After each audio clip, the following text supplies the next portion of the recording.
Hi எல்லாருக்கும் வணக்கம். நம்ம சின்ன மருமகள் சீரியலில் நம்ம தமிழ்ச்செல்வி தாலியை அவுத்து கொடுத்து வயிற்றில் இருக்க பிள்ளைக்கும் உங்களுக்கும் எந்த சம்மந்தமும் இல்லை அப்படின்னு சேது கிட்ட சொல்கிறாங்க.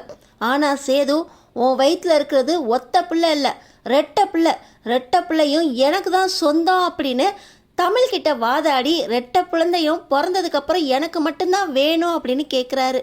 ஊர் பஞ்சாயத்தோட தீர்ப்பு என்னவா இருக்கும் தெரிஞ்சுக்கிறதுக்கு இந்த வீடியோக்கு ஒரு லைக் போட்டுக்கோங்க. ஸோ பார்த்தீங்கன்னா நம்ம தமிழுக்கு சேது மேலே இருக்கிற கோபம் அடங்கவே இல்லை.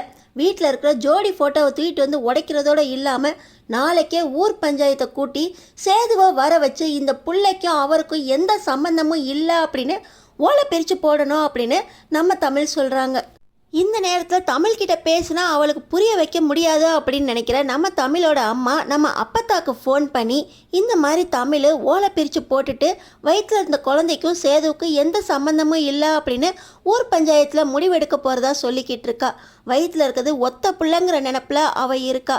ஆனால் நம்ம 2 பேருக்கு மட்டும்தான் தெரியும் அவள் வயிற்றில் இருக்கிறது ரெட்டை பிள்ளைன்னு. எனக்கு ரொம்ப பயமாக இருக்கா அப்பத்தா அப்படின்னு நம்ம தமிழோட அம்மா சொல்லிக்கிட்டு இருக்கா. அங்கே அப்பத்தாக்கு பதறுது. இந்த விஷயத்தை நம்ம இன்னும் சொல்லவே இல்லையே, இன்னும் ரெட்டை பிள்ளைன்னு தெரிஞ்சால் என்ன பண்ணுவா அப்படின்னு சொல்லி சேதுவை கூப்பிட்டு இப்படி பஞ்சாயத்தை கூட்டியிருக்கா தமிழ் அப்படின்னு சொல்கிறாங்க.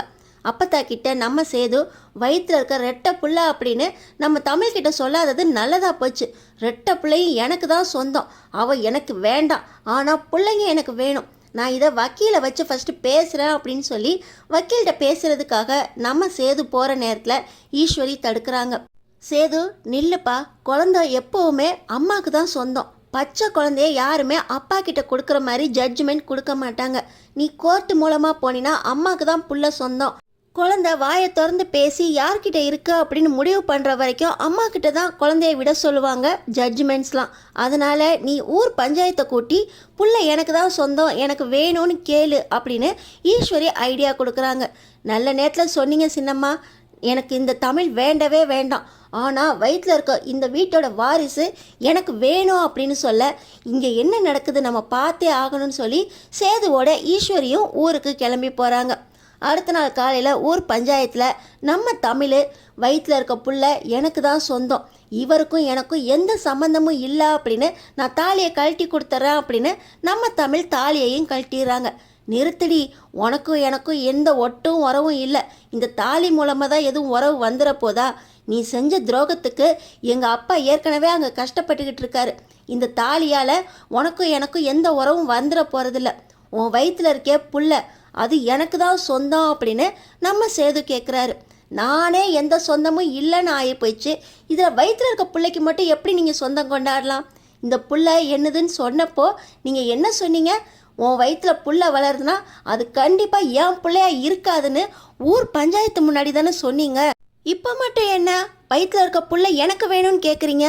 அது எனக்கு மட்டும்தான் சொந்தம், நானே இல்லைங்கிறப்போ என் வயிற்றில் இருக்க புள்ள மட்டும் உங்களுக்கு எதுக்கு அப்படின்னு கேட்க, உன் வயிற்றில் இருக்கிறது ஒத்த பிள்ளை இல்லை, ரெட்டை பிள்ளை எங்கள் வீட்டு வாரிசு, நீ செஞ்ச துரோகத்துக்கு துரோகி கூட எங்கள் வீட்டு வாரிசு வளரவே கூடாது, உன் கண் பார்வை கூட என் பிள்ளைங்க மேலே படக்கூடாது, வயிற்றில் இருக்க புள்ள பெற்று கொடுத்துட்டு நீ பாட்டு உன் வழியை பார்த்துட்டு போ, நான் பாட்டு என் பிள்ளைங்களை கூட்டிகிட்டு என் வழியை பார்த்துட்டு போகிறேன் அப்படின்னு சொல்ல, ரெட்டை பிள்ளைங்க அப்படின்னு சொன்னோன்னே இப்போ தான் நம்ம தமிழுக்கே தெரியுது ரெட்டை பிள்ளைங்க ஏன் வயிற்றில் இருக்கா அப்படின்னு கேட்டு ஆச்சரியமாகறாங்க.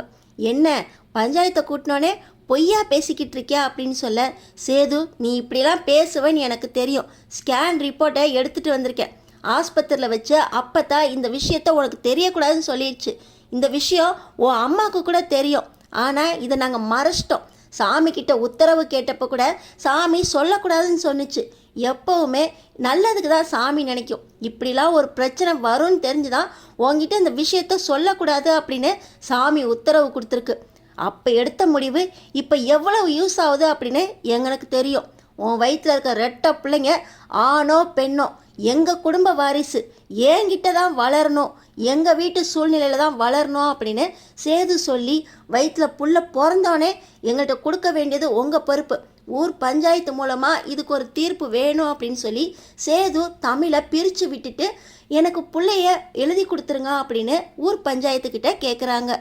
ஆனால் தமிழுக்கு இப்போ கண்ணிலேருந்து கண்ணீரே வருது. ஒரு பெத்த தாய்க்கு வயிற்றுல ரெட்டை பிள்ளை இருக்குன்னு சொல்கிறதுக்கு கூட இந்த குடும்பம் முன் வரலை. சரியான பொய்க்கார குடும்பம். எந்த விஷயனாலும் அவங்களுக்கு நேரம் வரப்போ தான் எல்லாத்தையுமே சொல்லுவாங்க. என்னை ஏற்கனவே 2 தடவை வெளியே துரத்தி கொட்டகையிலையும் அவுட் ஹவுஸ்லையும் இருந்து தங்க வச்சு அவங்களுக்கா வசதி வர்றப்போ தோணுறப்ப என்னை உள்ளே கூப்பிடுவாங்க, மறுபடியும் வெளியே துரத்துவாங்க. என்னை என்ன நினச்சிக்கிட்டு இருக்காங்க? பொம்மை நினச்சிக்கிட்டு இருக்காங்களா? என் விருப்பம் இல்லாமல் தாலியை கட்டினாங்க. பொறுத்துப்போன்னு சொல்லி எங்கள் அம்மா என்னை பொறுமையாக இவ்வளவு தூரம் கூட்டிகிட்டு வந்துருச்சு. வயிற்றுல புள்ள இருக்குன்னு தெரிஞ்சோ என்னை அவுட் ஹவுஸில் தான் தங்க வச்சாங்க. இவங்களுக்காக நான் பொறுத்து போய் என்னோட டைவர்ஸ் கேஸை கூட வாபஸ் வாங்கிட்டேன். அப்படி இருந்தும் மறுபடியும் என்ன வயிற்று பிள்ளையோட மாசமாக வெளியே துரத்தி கதவை பூட்டினவர் தான் இந்த சேது. இவரை நம்பி நான் எப்படி என் பிள்ளைய கொடுக்க முடியும்? நாளைக்கு என் பிள்ளை ஏதாவது தப்பு பண்ணிடுச்சா அப்படின்னு சொல்லி குழந்தைன்னு கூட பார்க்காம இவங்க வெளியே தங்குவாங்க, கொட்டகையில் தங்க வைப்பாங்க, அவுட் ஹவுஸில் தங்க வைப்பாங்க. என் பிள்ளைங்களை இவங்கள நம்பி விட முடியாது. யாரை கேட்டு ஏன் வயிற்று ரெட்டை புள்ள வளருதுன்னு சொல்லாமல் இருந்தீங்க? இதுதான் நீங்கள் செஞ்ச முதல் தப்பு. ஊர் பஞ்சாயத்தில் என்ன முடிவெடுத்தாலும் சரி, நான் கோர்ட் வரைக்கும் போவேன். 2 பிள்ளைங்களும் எனக்கு தான் சொந்தம், என்கிட்ட தான் வளரணும் அப்படின்னு நம்ம தமிழ் சேதுக்கிட்ட வாதாடுறாங்க. இந்த நேரத்தில் ஈஸ்வரி வந்து பக்கத்தில், ரெட்டை பிள்ளை வளருதா சேது? அவள் ரெட்டை பிள்ளையும் அவளுக்கு தான் கேட்பா. நீ கோர்ட்டுக்கு போனினா கூட ரெட்டை பிள்ளையும் அவளுக்குன்னு கொடுத்துருவாங்க. ஊர் பஞ்சாயத்தில் வச்சு பேசி ஒத்த பிள்ளை உனக்கு ஒத்த பிள்ளை அவளுக்குன்னு கேளு அப்படின்னு ஈஸ்வரி சொல்கிறாங்க. இந்த நேரத்தில் அப்பத்தாவும் பஞ்சாயத்தில் இவ அத்து விட்டுருவாளோன்னு பயந்துக்கிட்டு பதறி அடித்து போய் வராங்க. இவங்க 2 பேரும் சண்டை போகிறத பார்த்துட்டு அப்பத்தா நம்ம சேதுக்கிட்ட வந்து, என்னையா இப்படி போட்டு உடச்சிட்டியா?